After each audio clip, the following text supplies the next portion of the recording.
Hi, this is Anthony with Vapehead, and I wanted to take a couple of minutes to do a quick review of the Aspire tank. I've already got it apart right here. I wanted to show you a couple of things on this. Um, this is a wickless coil. You can see it has no wick in it, which is really nice. You don't get that burnt taste to it like you do sometimes if you're hitting real hard on the wick coils. This one is wickless. Now, one thing about this is when you're putting it back in, if you change it out or something, or if for some reason the tank is not working, one suggestion that I've got is to make sure that that is screwed down in really good, because sometimes it will not make a connection properly if it's not screwed down in there like it should be.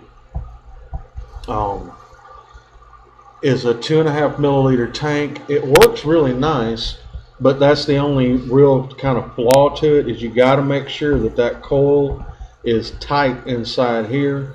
I mean, don't take a pair of pliers and do it, but wipe it off real good and make sure that it's good finger tight. That way you know it's making a proper connection when you attach it to your battery.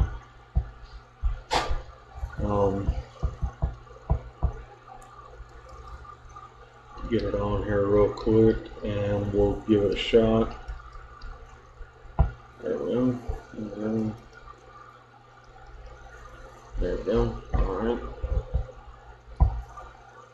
Okay. Let's see what it does.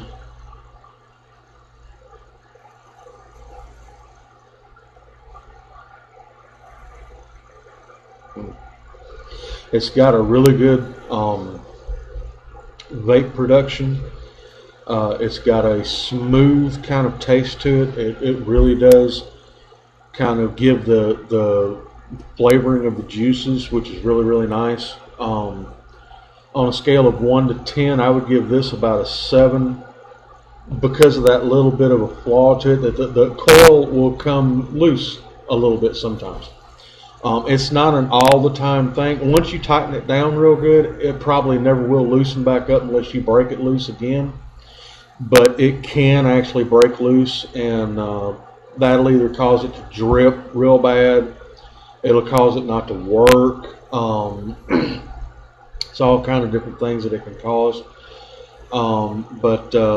Yeah, on a scale of 1 to 10, I'm going to give this about a 7, and say that it is a good tank. They just need to they really need to kind of work a little bit on where the coil attaches into the bottom piece of the tank and make it to where it doesn't come loose as easy, because it will loosen up. That's really the only flaw I can honestly find with it, and that will cause it, number one, not to work, and number two, it will cause it to drip. Not only on your battery connection, but it'll drip in your box or your bag or in your stand or whatever you happen to keep your tanks in. On the Aspire, a 7 out of 10 on that, and just keep on vaping.